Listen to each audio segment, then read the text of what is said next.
ભારત વિવિધતામાં એકતા ધરાવતો દેશ છે. અલગ અલગ પ્રદેશોમાં અલગ અલગ રીતે તહેવારોની ઉજવણી થાય છે. દરેક તહેવારોમાં સંસ્કૃતિની ઝાંખી પણ થાય છે. પોરબંદર જિલ્લાના બખરલા ગામમાં પણ હોળીની અલગ રીતે ઉજવણી થાય છે.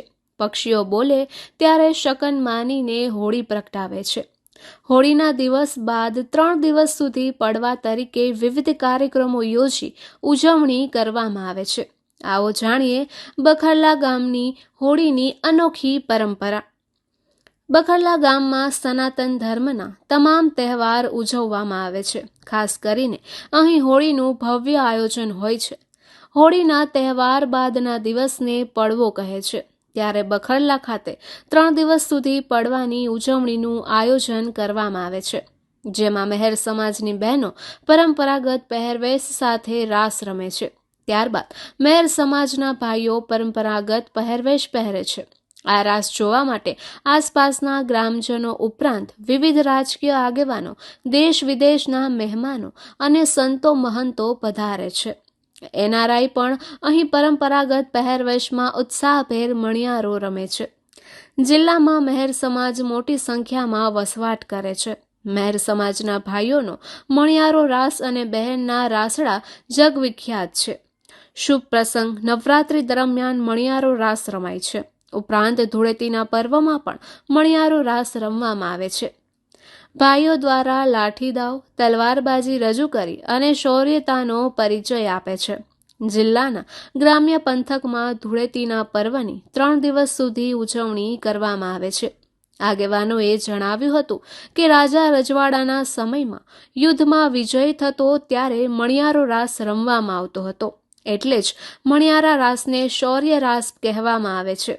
એ સમયમાં યુદ્ધની તાલીમ થાય તે માટે ધૂળેટીના પર્વમાં મણિયારો રાસ રમતા હતા. તેમજ તલવારબાજી અને લાઠીબાજી કરવામાં આવતી હતી.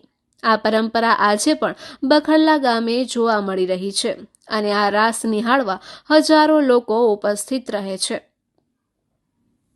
નિપુલ પોપટ, પોરબંદર ટાઈમ્સ. ખાસ કરીને એટલા માટે કે એક તો તમામ જે રમતવીરો છે, સૌપ્રથમ અમારે હોળી પછી 3 દિવસ માટે આ વર્ષોથી પરંપરાગત પડવાનું આયોજન કરીએ. એમાં બપોર પછી 3થી લઈ અને 6:30 વાગ્યા સુધી હોય રમવાનું. જેમાં સૌપ્રથમ અમારી માતાઓ બહેનો પૂર્ણ ટ્રેડિશનલ ડ્રેસમાં જેને રાહડા રમતા આવડતું હોય એ જ બહેનો પહેલાં રાહડા રમે છે. પછી પૂર્ણ ડ્રેસ કે જેની અંદર પાઘડી, ચોરણી, બાઠિયું, બેઠાઈ વગેરે જેવા જે અમારા પોશાકો છે એ પહેરીને જેને મણિયારો રમતા આવડે છે એવા જ રમતવીરો અહીંયા આવી અને રમે છે. તેને જોવો એ એક લાવો છે. તમે પોતે પણ આજે આવ્યા અને જોયું હશે તો તમને જોઈને પણ ભલે રમતા ન આવડતો હોય, પણ આપણે એમ થાય કે ચાલો એક ચાપકી મારીએ. એટલે સુરવીરતાના દર્શન પણ તમને અહીં જોવા મળે છે.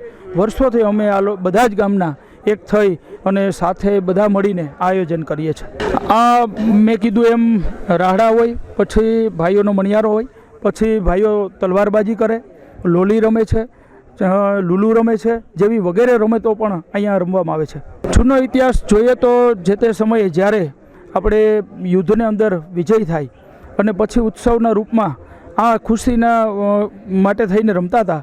અને આમ જોવો તો અમારી રમતની અંદર પણ એક ટ્રેનિંગ જ છે. કારણ કે દંડિયાથી દંડીઓ જે સામસામો મારે એ લડાઈની અંદર પહેલાં આપણે બધાને ખ્યાલ છે કે કોઈ બીજી આધુનિક હથિયારો નહોતા. ત્યારે છે એ તમારે તલવારથી, લાકડીથી લડવાનું હતું. એ સમયની અંદર એક લાકડી મારે તો બીજો એની સામે કઈ રીતના એનું રક્ષણ કરવું. એટલે દંડિયાથી દંડીઓ જે રમતમાં પણ એક જાતની પ્રેક્ટિસ જ છે. અને જ્યારે મેં કીધું એમ કોઈ યુદ્ધ થાય અને યુદ્ધની અંદર આપણે વિજય પ્રાપ્ત થાય ત્યારે ખુશીના ભાગની અંદર આ મણિયારો રાસ રમતા. મારું અરભમ દેવા ઓડેદરા છે અને હું 61 યર ઓલ્ડ છે અને હું યુકેમાં 41 વર્ષથી રહું છું. અને હોળીનો તહેવાર કરવા માટે અમે સ્પેશિયલ અહીંયા અમારા ગામમાં મારી જન્મભૂમિ છે તો અહીંયા આવીએ છીએ. અને અમને પ્રાઉડ છે અમારે કે દર વર્ષે અમે અહીંયા મણિયારો રમવા આવીએ. અને અમારા સરપંચ શ્રી અરસીભાઈ ખોટી એ ગામનું આયોજન બહુ સરસ રીતે કરે છે. બધું હેન્ડલિંગ સરસ રીતે વ્યવસ્થા બધાની જાળવી રાખે છે, મહેમાનોની, ભાઈઓ બહેનો બધાની. તો અમે બહુ ખુશી છે અને બહુ આનંદ થાય છે. અને આ તો અમારા લોહીમાં છે કે અમે આને હારે જોડાયેલા છે. ઢોલ વાગે એટલે અમારાથી રવાડા ઊભા થઈ જાય, રહેવાય નહીં.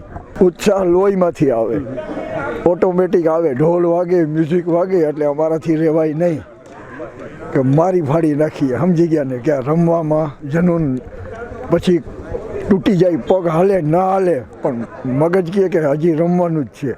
શરીર હાલે ન હાલે, શરીર ઢહળાતું જાય. વાહ યાર, અવિરાશને ભાઈ બધાને યંગસ્ટરને જાળવી રાખવા માટે વધુમાં વધુ યંગસ્ટર આમાં ભાગ લે, બધા રમે. અમારે તો ક્યારેક આવો ચાન્સ મળે એક જ વર્ષ રમવાનો.